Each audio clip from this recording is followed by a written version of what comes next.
Ajde, izvinjavam se. Što ja izvinem danas.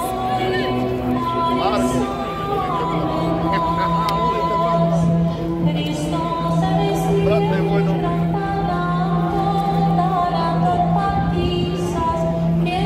Znam, nemojte ih ono do ono kako ja tako.